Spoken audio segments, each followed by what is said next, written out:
What's up, folks? Welcome back to the channel. Boozer here. Thanks for stopping by.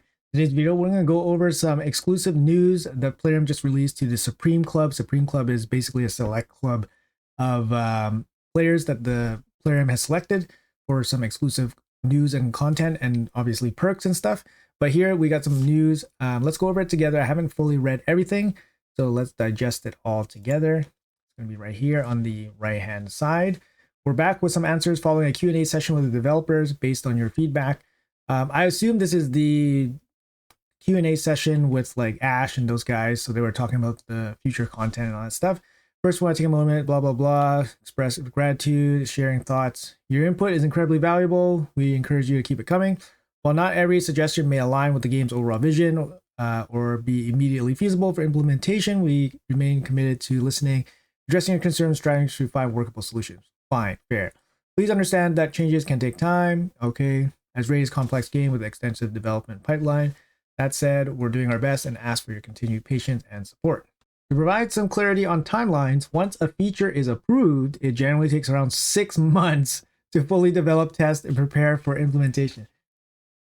That is wild. That is a wild. Like that's wild. However, this time frame may vary depending on various factors. Sure, okay, that's wild. I mean, yeah, it takes time, right? It takes time, but it's wild. And the fact that they mentioned before that, you know, they extensively tested things like Hydra, Trunda, how Trunda is going to get affected by the changes in Trunda, first the Wixwell nerfs and all that stuff, and they said they extensively tested that for 6 months. I don't buy it. I don't buy it, unfortunately. Okay, anyways. Oils and extracts. I'm bringing great news. I'm happy to share that oils and extracts will be getting their mixer. That is great, actually, because if you check in game, usually you should have a lot more of the small ones as opposed to any of the other ones.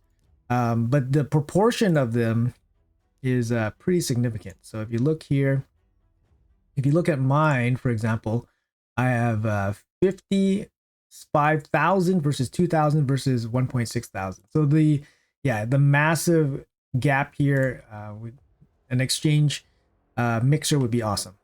While it may not arrive soon as you like, and we know this has been a frequent request, your feedback has driven the developers to analyze potential solutions.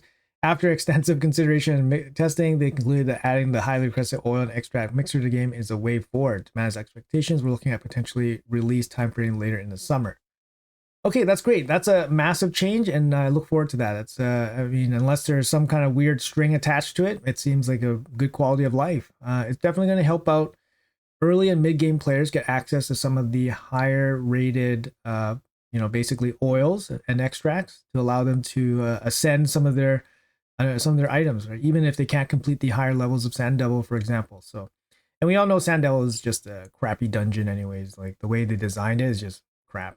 So that's good. That's a good change coming up. Up next, we have, speaking of Sand Devil, there's Sand Devil and Shogun tournament. This tournament is happening while there's no ETAs coming, and more information we share closer to its release. So I guess they put it together. Kind of weird if you put it together, but I mean, that's kind of okay. Again, it's better for the player because it gives you some flexibility on which dungeon you want to farm. If it's just separate, that's fine too. They haven't put a Shogun tournament yet, and Shogun's probably easier than Sand Devil, although you probably need less Shogun material than you do Sand Devil extract, for example. Not extract, the dust from Sand Devil is more important. But yeah, it's a good change, a little bit of flexibility for the tournaments. It would be nice to add those to like dungeon divers and stuff like that. Okay, moving on. So they're talking about friendly unranked arena type battles. So they did mention this previously in, I believe, another Supreme news chat or news release, but they were considering it at that time, a couple of months ago. We haven't forgotten about this. As you mentioned before, it's a feature that both you and the community and we would love to see in Raid. But before we move forward, we're excited to roll out live arena seasons and see how you enjoy it. Depending on how things go, unranked battles might become a reality. I wouldn't hold my breath for this. This is not something that really increases their bottom line in really any way. It's more of a testing thing. If anything, it's a negative, to be honest, for them.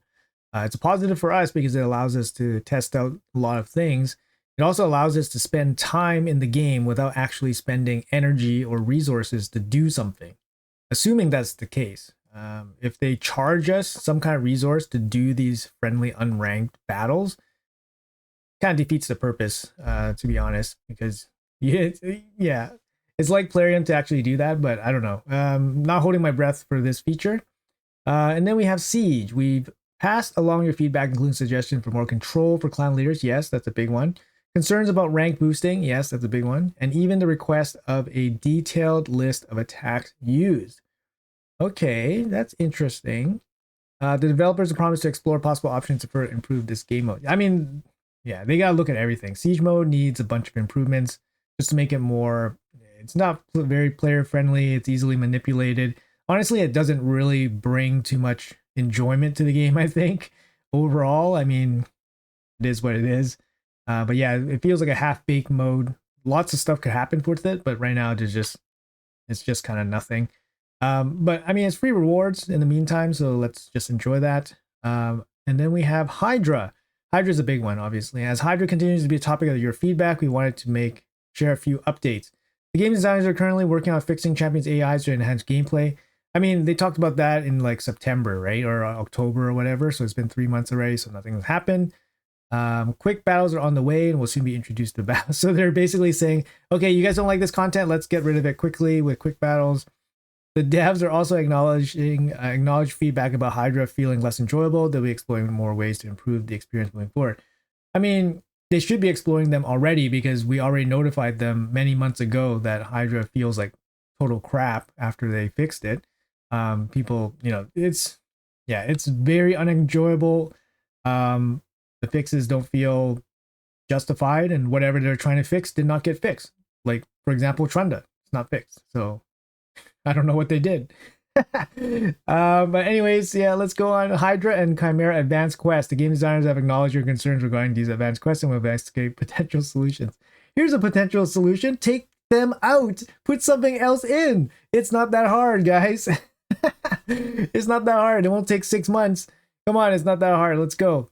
Moving on, we got the classic arena blind reset. The developers open to this option, but there's no ETAs. It requires significant development. Sure, yeah, that would be interesting. Blind reset would be interesting. And actually, I heard that get bounced around a little bit. Would be interesting to see. Rotating reset, while still under review, technical limitations currently prevent its implementation. However, the devs are actively searching for solutions. Yeah, I mean, it affects a very small amount of people, I think, that actually would enjoy that, I think. Mainly like Platinum. It would be interesting for Platinum having a blind reset, so you're not knowing exactly what you're fighting would be pretty cool. Yeah, it would shake things up. I mean, Classic Arena definitely needs something. Needs a little boost somewhere for it. So, all right, last but not least, emojis for live arena. This is actually a really interesting one that I actually saw the word emoji right away, and I was like, no way they're gonna put it in Raid. So they're saying devs like this idea and agree it would be a fun addition. They plan to consider it for future updates. So this is actually a pretty big one, even though they don't really specify it. But the fact that they could put emojis, it could be fun. Like you could put like Arbiter's face, like laughing, or another, or Death Knight doing whatever.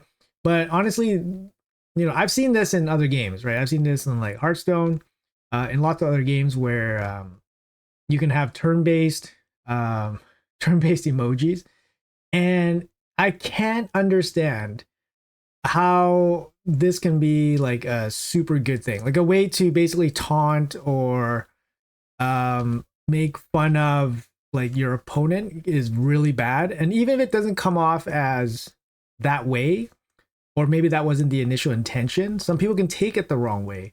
So I feel like if they're going to do this emoji feature, they should at least put in a remove or disable emojis, because some people, like, mentally they take it the wrong way, and then even if you say it with good intention, they could be really triggered by a well played, for example, a well played at the end of the match. Somebody could take it the wrong way, and it could be really bad, right? So I would definitely add the disable emoji, but it can be totally toxic, right? Like if you get 3% resisted or something, and the guy like laughs at you, or or something. Like you can get triggered, right? I don't know. It can be fun. Of course, it can be fun. Like well played. You know, hi, how are you? Or you're going down or whatever. Saying these little things.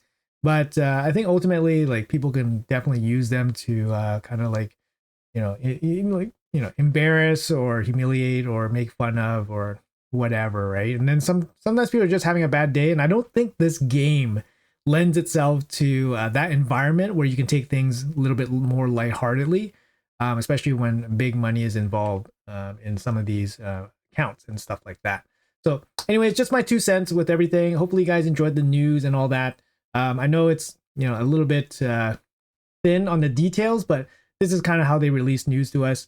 Basically just a little tidbit here and there. Hey, we hear you, we're working on it, see what happens, right? The fact that they're giving themselves like a 6-month timeline, like, hey, I'm gonna put this info, I'm gonna put it in the back of my head and I'll figure it out in 6 months.